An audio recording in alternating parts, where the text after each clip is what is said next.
ओम नमः भगवते वासुदेवाय। श्रीमद् भगवत गीता का 18वां अध्याय। मैं आप सभी को बताना चाहूँगा कि अभी तक हम 18वें अध्याय के 70 यानी 70 श्लोक पढ़ चुके हैं, सुन चुके हैं। और श्रीमद् भगवत गीता में पूर्णतया स्पष्टता लिखा है कि 18वें अध्याय का महात्म्य और इसके सभी श्लोक जो व्यक्ति यानी पूरा अध्याय एक साथ नहीं, कम से कम 5 श्लोक भी रोज पढ़े तो वो श्री कृष्ण भावना अमृत को प्राप्त करेगा, श्री कृष्ण की शरण में जाएगा और पूर्णतया सिद्धावस्था प्राप्त कर सकता है। यानी उसको सिंपल शब्दों में कहें तो भगवान कृष्ण का आशीर्वाद मिलेगा, माया से मुक्त हो जाएगा।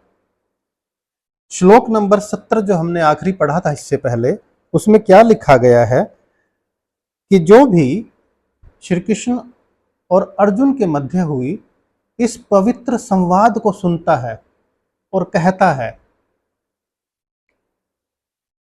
इसका अध्ययन करता है, वह अपनी बुद्धि से श्री कृष्ण भगवान की पूजा करता है। यानी आप समझिए, 18वें अध्याय को पढ़ना और सुनना, इस पवित्र संवाद का अध्ययन करना, वर्णन करना, पूरी तरह से भगवान का आशीर्वाद प्राप्त होता है और वो व्यक्ति सिद्धावस्था को प्राप्त होता है। अब चलिए आगे बढ़ते हैं। श्लोक नंबर 71 देखते क्या है। श्रद्धावानन श्रूयश्च शृणुयादपि यो नरः सो अपि मुक्तः शुभालोकान् प्राप्नुयात् पुण्यकर्म नाम। अर्थात जो श्रद्धा समेत और दोष रहित होकर इसे सुनता है वह सारे पापों से मुक्त हो जाता है और उन शुभ लोकों को प्राप्त होता है जहां पुण्य आत्माएं निवास करती हैं। यानी भगवान कृष्ण और अर्जुन के मध्य हुए संवाद को जो पढ़ता है, लेकिन द्वेष रहित होकर, आपके मन में कोई खोट, कोई मैल ना हो, कोई द्वेष ना हो, यानी औपचारिकता मात्र ना हो, इस 18वें अध्याय को या श्रीमद् भगवत गीता को पढ़ना और सुनना। इसका तात्पर्य क्या है? इस अध्याय में भगवान ने स्पष्ट रूप से मना किया है कि जो लोग उनसे द्वेष रखते हैं उन्हें गीता ना सुनाई जाए। श्रीमद् भगवत गीता केवल भक्तों के लिए है, लेकिन ऐसा नहीं होता है। कभी कभी भगवत भक्त आम कक्षा में प्रवचन करता है, यानी सामान्य जन है, वहां पर श्रीमद् भगवत गीता का अगर प्रवचन हो रहा है और उस कक्षा में यानी उस समूह में सारे छात्रों के भक्त होने की अपेक्षा नहीं की जा सकती। यानी कहीं 1000, 2000, 5000, 10,000 लोग हैं और वहां पर श्रीमद् भगवत गीता का पाठ, उसका अध्ययन हो रहा है, तो आप ये कतई उम्मीद नहीं कर सकते कि वहां 100% लोग श्री कृष्ण भक्त होंगे। लेकिन आगे ध्यान से सुनिए क्या लिखा हुआ है। फिर तो ऐसे लोग खुली कक्षा क्यों चलाते हैं? यहां यह बताया गया है कि प्रत्येक व्यक्ति भक्त नहीं होता, फिर भी बहुत से लोग ऐसे होते हैं वो भक्त नहीं हैं, लेकिन वो भगवान कृष्ण से द्वेष भी नहीं रखते हैं। उन्हें कृष्ण पर परमेश्वर रूप में श्रद्धा है, यानी उनमें इतनी श्रद्धा तो है कि भगवान कृष्ण है, बस वो भक्ति नहीं कर रहे हैं, लेकिन उनके मन में द्वेष भी नहीं है। उन्हें कृष्ण पर परमेश्वर रूप में श्रद्धा रहती है। यदि ऐसे लोग भगवान के बारे में किसी प्रामाणिक भक्त से सुनते हैं तो वे अपने पापों से तुरंत मुक्त हो जाते हैं और ऐसे लोक को प्राप्त होते हैं जहां पुण्य आत्माएं निवास करती हैं। यानी श्लोक नंबर 71 में साफ साफ लिखा है कि जो व्यक्ति भगवान कृष्ण से द्वेष करता हो उसको श्रीमद् भगवत गीता का पाठ ना सुनाया जाए। जरूरी नहीं वो भक्त हो, लेकिन उसकी भगवान श्री कृष्ण में श्रद्धा होनी आवश्यक है। अब श्लोक नंबर 72 यानी 72 देखते हैं। कच्चित एतत् श्रुतम पार्थ त्वयि काग्रेण चेतसा कच्चित ज्ञान सम्मोह प्रणष्टते धनंजय। हे पृथापुत्र, हे अर्जुन, हे धनंजय, क्या तुमने इसे यानी इस शास्त्र को भगवान श्री कृष्ण ने अर्जुन को 18 अध्याय सुनाकर गीता का उपदेश दिया है। देखिए, और पूरी गीता सुनाने के बाद भगवान कृष्ण अर्जुन से क्या प्रश्न कर रहे हैं। हे धनंजय, क्या तुमने इस शास्त्र को एकाग्रचित होकर सुना? जैसे एक अध्यापक क्लास में पढ़ाता है तो बच्चों से पूछते हैं ना कि भाई कंसंट्रेशन से बैठना, फोकस बनाए रखना, और लेसन खत्म होने और लेक्चर खत्म होने के बाद पूछते हैं कि तुमने ध्यान से सुना है ना, समझ में आया है ना। इसी तरह से, और क्या अब तुम्हारा अज्ञान और मोह दूर हो गया है? इसका तात्पर्य क्या है, ध्यान से सुनिएगा। भगवान अर्जुन के गुरु का काम कर रहे हैं। भगवान श्री कृष्ण अर्जुन के मित्र हैं, लेकिन इस अवस्था में जब युद्ध हो रहा है तो एक गुरु के रूप में अर्जुन का मार्गदर्शन कर रहे हैं। अतएव यह उनका धर्म था कि अर्जुन से पूछते कि उसने पूरी भगवत गीता सही ढंग से समझ ली है या नहीं।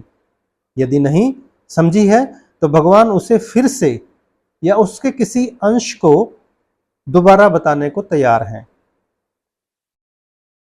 श्रीमद् भगवत गीता कोई सामान्य ग्रंथ नहीं है, सभी याद रखें, जिसे किसी कवि या उपन्यासकार ने लिखा हो।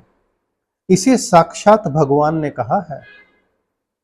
जो भाग्यशाली व्यक्ति इन उपदेशों को कृष्ण से या उनके किसी प्रामाणिक आध्यात्मिक प्रतिनिधि से सुनता है, वह अवश्य ही मुक्त पुरुष बनकर अज्ञान के अंधकार को पार कर लेता है।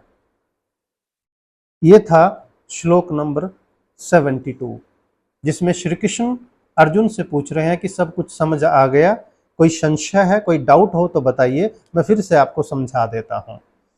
अब श्लोक नंबर 73 देखिए, बहुत इंपॉर्टेंट है। आप सब जानते हैं कि गुरु व्यास जी की कृपा से संजय को दिव्य दृष्टि मिली थी, और श्री कृष्ण और अर्जुन के मध्य हो रहे इस संवाद को कौन सुन रहे थे? संजय भी सुन रहे थे। और संजय इन सभी बातों का वर्णन किसे कर रहे थे? दुर्योधन के पिता महाराजा धृतराष्ट्र को कर रहे थे, अपने महल में बैठे हुए। देखिए, जहां धृतराष्ट्र बैठे हैं, संजय को वहां से पूरा कुछ दिख रहा है, पूरा सुन रहा है। यानी वो इस पवित्र संवाद के क्या हैं? एक तरह से साक्षी बने, विटनेस बने, गवाह बने। अर्जुन उवाच, अर्जुन क्या कह रहा है? जो संजय आगे किसको बता रहा है? धृतराष्ट्र जी को बता रहे हैं। नष्टो मोह स्मृतिर्लब्धा त्वत्प्रसादान मया अच्युत स्थितो अस्मि गत संदेह कृष्ये वचनम तव। अर्जुन ने कहा, हे कृष्ण, हे अच्युत, अब मेरा मोह दूर हो गया है। आपके अनुग्रह से मेरी स्मरण शक्ति वापस मिल गई है। कौन सी स्मरण शक्ति? कि मैं एक क्षत्रिय हूं और मुझे धर्म के लिए लड़ना है, सामने कोई भी हो मुझे उससे युद्ध करना है। अब मैं संशय रहित तथा दृढ़ हूं और आपके आदेशानुसार कर्म करने के लिए उद्यत हूं, तैयार हूं। तात्पर्य क्या है इसका? समझिए, श्लोक नंबर 73। जीव जिसका प्रतिनिधित्व अर्जुन कर रहा है, यानी हम सब जीवों का, या उस समय जो भी जीव थे उनका रिप्रेजेंटेटिव कौन था? एक तरह से अर्जुन था। उसका स्वरूप यह है कि वह परमेश्वर के आदेशानुसार कर्म करे। वह आत्म अनुशासन संयम के लिए बना है। श्री चैतन्य महाप्रभु का कहना है कि जीव का स्वरूप किसमें है? परमेश्वर के नित्य दास के रूप में है। इस नियम को भूल जाने के कारण जीव प्रकृति द्वारा बद्ध हो जाता है, गलत दिशा में चला जाता है, ब्रह्म ज्ञान विहीन हो जाता है। लेकिन परमेश्वर की सेवा करने से वह ईश्वर का मुक्त दास बन जाता है। लेकिन मुक्त जीव का स्वरूप सेवक के रूप में है, लेकिन उसे भ्रमाता कौन है? जीव को, यानी हम सभी को भ्रम में कौन डालता है? माया डालती है। और माया अनेक तरह के पाश फेंकती है हमारी तरफ। अब समझिए, जीव को फांसने का माया का अंतिम पाश क्या है? यह धारणा है कि वह ईश्वर है। जैसे हम कभी आपस में बहुत सारे लोग वार्तालाप करते हैं ना, और हमें बताया भी जाता है कि हर व्यक्ति के हृदय में क्या है, परमेश्वर स्थित है। इसका मतलब हर व्यक्ति परमेश्वर है। तो हम सभी अपने आप को ईश्वर मानने लगते हैं और उस ईश्वर में विश्वास करना छोड़ देते हैं। ये माया का क्या है, ये माया का अंतिम पाश होता है जिसमें हम फंस जाते हैं। जीव सोचता है कि अब वह बद्ध जीव नहीं रहा, अब वह निम्न कोटि का जीव नहीं रहा, अब तो वह ईश्वर है। वह इतना मूर्ख होता है कि यह भी नहीं सोच पाता कि यदि वह ईश्वर होता तो इतना संशयग्रस्त क्यों होता, इतना डाउट में क्यों जीता अगर वो ईश्वर होता। वह इस पर विचार नहीं करता। इसलिए यही माया का अंतिम पाश होता है। वस्तुतः माया से मुक्त होना भगवान श्री कृष्ण को समझना है और उनके आदेशानुसार कर्म करने के लिए सहमत होना है। आगे लिखा है, श्री कृष्ण के आदेशानुसार कर्म करना श्री कृष्ण भावना अमृत है। बद्ध जीव माया द्वारा मोहित होने के कारण यह नहीं जान पाता कि परमेश्वर स्वामी है, वे ज्ञानमय हैं और सर्व संपत्तिवान है। वे अपने भक्तों को जो चाहे दे सकते हैं। वे सबके मित्र हैं और भक्तों पर विशेष कृपालु रहते हैं। वे प्रकृति तथा समस्त जीवों के अधीक्षक हैं। वे अक्षय काल के नियंत्रक हैं और समस्त ऐश्वर्यों और शक्तियों से परिपूर्ण हैं। भगवान भक्त को आत्मसमर्पण भी कर सकते हैं। यानी भगवान के बारे में कहा गया है कि भगवान हमेशा भक्तों के अधीन रहते हैं। भक्त अगर श्रद्धा भाव से, भक्ति भाव से पूजा करे, स्तुति करे, तो वो भक्त को सभी कुछ प्रदान करने के लिए, फल देने के लिए और वर देने के लिए हमेशा तैयार रहते हैं। और ऐसा हमने इतिहास में कई बार पढ़ा है, कई बार देखा है। तो ये थे 3 श्लोक इस अध्याय के, श्लोक नंबर 72, 71, 72 एंड 73, जिसमें श्री कृष्ण भगवान ने अर्जुन से पूछा कि क्या गीता का सार समझ में आया, अब आपका संदेह दूर हो गया।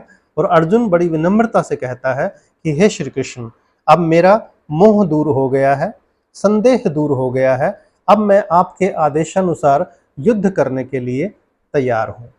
अगले श्लोकों में हम देखेंगे 74 ऑनवर्ड्स कि किस तरह से संजय बताएगा अब धृतराष्ट्र को कि उनका पक्ष क्या है, उन्होंने जो सुना है उसका सार क्या है और युद्ध में किसकी विजय होने वाली है। आप सभी जुड़े रहिए मेरे साथ। श्रीमद् भगवत गीता के सभी अध्यायों को इसी तरह मिलजुल कर पढ़ेंगे, समझेंगे और भगवान श्री कृष्ण को अर्पित करेंगे। और मैं ये भी स्तुति करता हूँ भगवान कृष्ण की कि अगर ये अध्याय पढ़ते हुए संस्कृत या हिंदी में हमसे जाने अनजाने में कोई त्रुटि हो तो उसके लिए हमारी भूल को क्षमा करें। ओम नमो भगवते वासुदेवाय।